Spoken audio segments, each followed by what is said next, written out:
कराचीअ जो शुमार नंढे खंड जे ख़ूबसूरत तरीन शहरनि में थींदो हो। ही उहो शहर आहे जंहिंजी ख़ूबसूरतीअ जो अंदाज़ो अॼु बि पुराणियुनि इमारतुनि, वेकरनि रोडनि ऐं ख़ूबसूरत पार्कनि खे ॾिसी आसानी सां लॻाए सघिजे थो। विरहाङे बाद आबादीअ जे दॿाउ हिन शहर जूं ॿियूं रौनकूं त उजाड़े छॾियूं आहिनि, पर बिल्डर माफ़िया ऐं करप्शन जे कलूरनि घणमार इमारतुनि ज़रिए शहर जी असलूकी सूंहं बि ख़तमु करे छॾी आहे। बग़ैर नक्शनि जे घणमार इमारतूं अॾे उन में नाक़िस मटीरियल इस्तेमालु कयो वञे थो, जंहिंजे करे इमारतूं डिघे अरसे ताईं हली नथियूं सघनि। इमारतूं किरण सबबि केतिरियूं ई इंसानी हयातियूं बि ज़ाया थी चुकियूं आहिनि।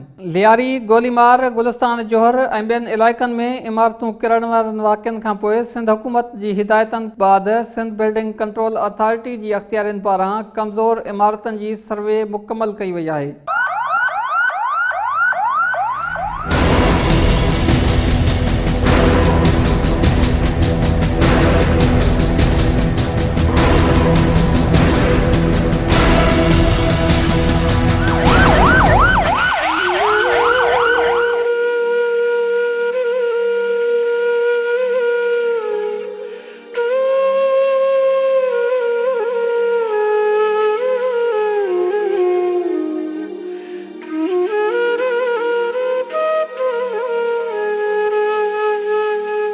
सर्वे रिपोर्ट में ॼाणायो वियो आहे त लियारी, खारादर, मीठादर, क्यामाड़ी, आई चंद्रीगढ़ रोड, सदर टाउन 1, जमशेद टाउन ऐं गुलशन टाउन में 440 इमारतूं अहिड़ियूं आहिनि जेके ख़तरनाक हद ताईं कमज़ोर थी चुकियूं आहिनि ऐं रहण जे क़ाबिल ई न आहिनि। 440 इमारतुनि मां 55 इमारतूं अहिड़ियूं आहिनि जेके हेरिटेज जो हिसो करार ॾिनल आहिनि। स्वामी नारायण मंदर जे रहवासी पिरसन टाइम न्यूज़ सां ॻाल्हाईंदे चयो आहे त शहर में किरंदड़ इमारतूं उहे आहिनि जेके हाणोके बिल्डरनि तामीर कयूं आहिनि। क़दीमी इमारतुनि जी मज़बूती जो अंदाज़ो KMC building, Sindh High Court building ऐं फ्रेयर हॉल वारी इमारत मां आसानी सां लॻाए सघिजे थो। हाणोकियूं इमारतूं मज़बूत नाहिनि छाकाणि त उन्हनि में ईमानदारी सां कमु नाहे कयो वियो। हिन चयो त नंढनि प्लाटनि ते वॾियूं इमारतूं ठहनि पयूं, जंहिं करे न रुॻो शहर जी सूंहं मारिजी वई आहे पर इंसानी जानियूं बि ज़ाया थी वियूं आहिनि। जेतिरो बि बिल्डिंगूं अगरि जे ऐं पुराणे में पुराणो याने इहा सम्झो कि हिंदू जेको आहे पहिरीं खां उन वक़्तु जी बिल्डिंगूं ठाहियूं, उहो अहिड़ियूं अञा मज़बूत आहिनि। अहिड़ो न आहे कि न याने खंडेर बन ख़राबु बनवे। हीअ तूं केएमसी ॾिस, हीअ 1935 में बनी आहे। छा 1935 में अञा સુધી अहिड़ी आहे न। हाई कोर्ट जी जेको बिल्डिंग आहे उहो बि ॾिसो, उहो बि अहिड़ी बनल आहे। त अहिड़ी बिल्डिंगूं जेको ई हू पाण जेको रिहाइशी हुआ उहे अहिड़ा मज़बूत बनाए करे वेठा हुआ कि हुनखे तव्हां ॾिसो न पोइ टोटली। हिकिड़ो छा थियो, हिकिड़े ॾींहुं मां वियो आहियां रंछो लाइन, हीअ जिते पुलिस हेडक्वार्टर आहे, रंछो लाइन में पुलिस हेडक्वार्टर आहे, उनजे साम्हूं हिकिड़ी बिल्डिंग हुई। उहा बिल्डिंग मां ॾिठी न त मां इहे सम्झोसि कि बाबा हीअ बिल्डिंग अगरि 1000 साल बि अगरि रहे न तॾहिं बि भॼे न, टुटे न। अहिड़ा हीअ जेको रिहाइशी हवादानी हू अहिड़ा बनल हुआ कि उनमें पंखे जी ज़रूरत ई कोन हुई।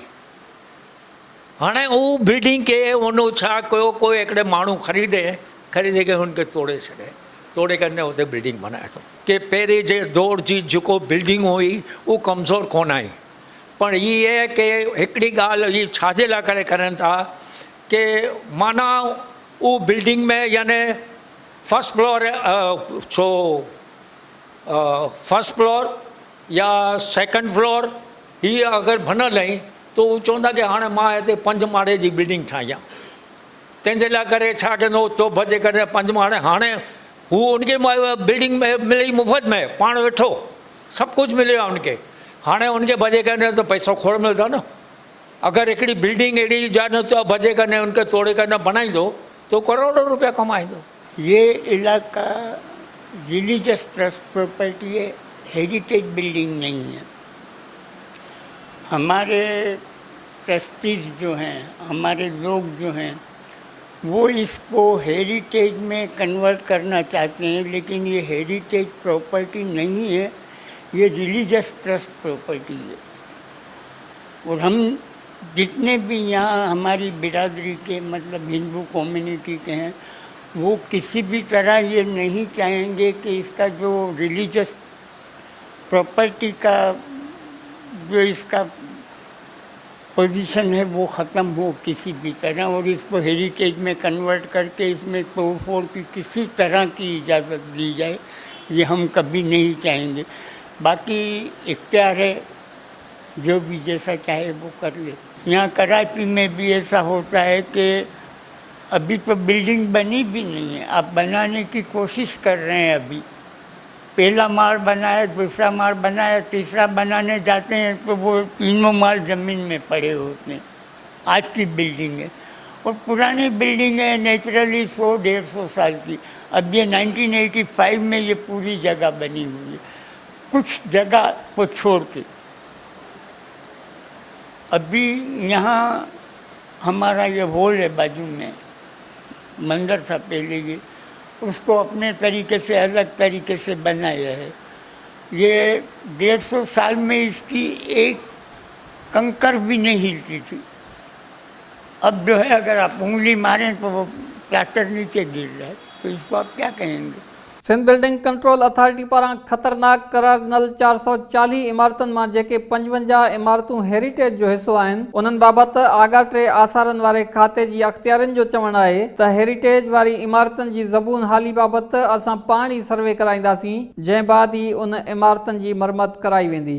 55 बिल्डिंग्स अहिड़ियूं आहिनि जेके हेरिटेज डिक्लेयर थियल आहिनि।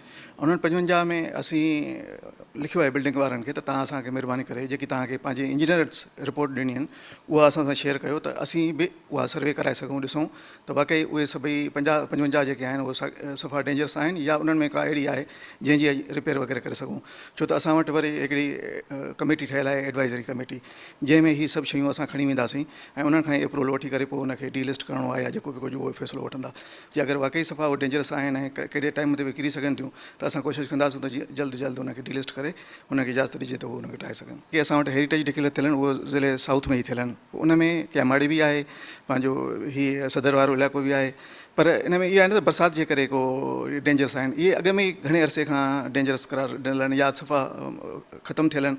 उन्हनि जो रीज़न इहो आहे त उन्हनि जा ओनर्स जेके आहिनि उहे उन्हनि जी का ख़बर कान्हे का, पकड़ीअ ते माण्हू वेठा आहिनि, अलाए घणे अरसे खां वेठल आहिनि, पोइ उहे उनजी रिपेयर कोन था कराइनि, पोइ आहिस्ते आहिस्ते थी थो सघे। ॿी वरी इहा बि माफ़िया आहे त ख़ासि तौर ते जेके बिल्डर्स माफ़िया आहे उहे कोशिशि कंदा आहिनि त असां अहिड़ी बिल्डिंग्स उनखे ॼाणी वाणी डिक्लेयर कराए त हीअ डेंजरस आहे, पोइ हू वठी वरी उनखे पंहिंजो हाई राइज़ बिल्डिंग ठाहींदा आहिनि। पोइ असांजी कोशिशि इहा हूंदी त असां उनजो वरी प्रॉपर तरीक़े सां उनजो मुआइनो कयूं त वाकई अगरि उहो डेंजरस हूंदी त असीं उनखे डीलिस्ट करे छॾींदासीं। ज़रूरत इन ॻाल्हि जी आहे त शहर जी ख़ूबसूरतीअ खे बरक़रार रखण जे लाइ नंढनि प्लाटनि ते वॾियूं इमारतूं ठाहींदड़ बिल्डरनि ख़िलाफ़ कार्रवाई कई वञे। सिंध बिल्डिंग कंट्रोल अथॉरिटी पारां नक्शनि जी मंज़ूरी वारे मामलनि जी बि निगरानी कई वञे, जीअं इमारतूं ढहण वारा वाक़िया ख़तम थी सघनि। कैमरामैन इरफान सांगी सां गॾु शाहिद मीरानी, टाइम न्यूज़, कराची।